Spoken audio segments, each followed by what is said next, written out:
From an early age, Justice Myra Selby learned from her parents that every individual has value and deserves to be treated with respect. Her mother was an elementary school teacher and her father was a lawyer. When Myra chose Kalamazoo College for her undergraduate studies, though, pursuing a career in law was not on her mind. I wanted to be either a psychologist or a psychiatrist because people fascinated me. And then I had the experience of working with a lawyer as he served as the ombudsperson at a state mental health facility in Western Michigan. I didn't realize until I got into law school and I was actively studying law that our profession is a big, broad, open pathway to lots of different lives and lots of different opportunities. After earning her law degree at University of Michigan, Myra interviewed with Indianapolis law firm Ice, Miller, Donadio, and Ryan. But she and her husband decided to make their start in Washington, D.C. However, a few years later, they had a change of heart. We both decided, let's look again at Indianapolis. So I reached out to the firm thinking maybe it would be fruitless because I had said no to them. But when I reached out, the answer was not no. Myra was hired by Ice Miller as a health care attorney and quickly impressed those around her, including those in state government. After rebuffing a request to lead the state's Medicaid office, she got another late-night call. I picked it up, and the person on the other line said, Myra, this is Evan By. I'm not sure how I got the courage and the gumption to say no twice, but I did. Instead, Myra convinced him to create a new position for her, Director of Healthcare Policy for the state of Indiana. After serving in that capacity, Governor By offered her another job to ponder, Associate Justice on the Indiana Supreme Court. I was not one of those lawyers who always wanted to be a judge. So when the opportunity seemed to be available, all I could think about was how I didn't know.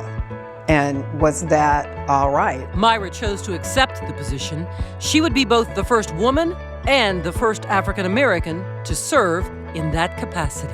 There's a quiet confidence about Myra that makes her very trustworthy. She pays close attention to whatever's going on. She's very smart.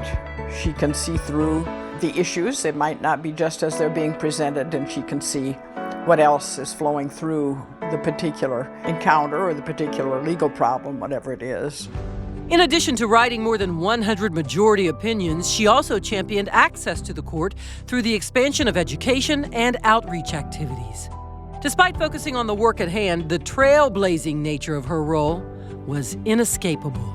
I was at the grocery store one day, and there was a gentleman in front of me, and he had a young girl with him. And he turned around and he said, "Excuse me, aren't you that lady judge?" And I said, "Well, yes, I'm a lady judge." And he turned to his daughter and said, "She's a lady judge on the court." And she looked up at me and had the biggest eyes. And so to me, it's about that little girl. It's not about me. It's not about glass ceilings. It's about all those children that really want someone to see so that they see themselves. After returning to private practice, Myra became chair of the court's Commission on Race and Gender Fairness. She also invested time in mentoring and encouraging young lawyers, particularly women. She did a lot by example. I know she did a lot through mentoring. She is gifted in her ability to find a way to provide a positive influence on someone who may be looking to her for just the right spark at the right moment. She wants the best people in the best positions possible, and that's what compels her. She knows excellence when she sees it, and she goes after it. Her sense of fairness is still at the forefront. In addition to her broad-based legal practice, Myra also works with Ice Miller employees and clients through her new role as the firm's first Chief Equity and Inclusion Officer. I'm looking at how are we carrying out our values of inclusion and equity across all of our offices, helping clients with their equity and inclusion work, looking at how that can be enlivened in a legally safe and supportable way. All that title does is sort of make it official, but it's not changing her agenda. It's not pushing her in a different direction. It's recognizing a very special talent and gift that she has. Myra has also committed to investing her time and energy into volunteer service on several not-for-profit boards, including her work as board chair for Christian Theological Seminary. You would expect somebody of her stature, her background in being a judge, that she would be distant or impersonal, but she's exactly the opposite. She has a great sense of humor. She's very approachable. When you talk to her, you're talking to the whole person. At the end of the day, for me, community and board service is really more about what can I do, what can I bring. She understands that her role isn't just about doing her work. She encourages other people to do their part. She's not afraid to tell the trustees, I want you to do more. No matter her next steps, it's safe to say Myra will continue to do her best to make Indiana a better place.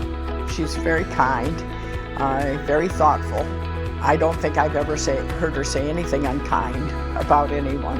She wants what's best for everyone. She wants everybody to have the opportunity to flourish. Many people can do one great thing for a city or even for a state. She continues to do things for the people of Indiana. She genuinely cares. She's the real deal.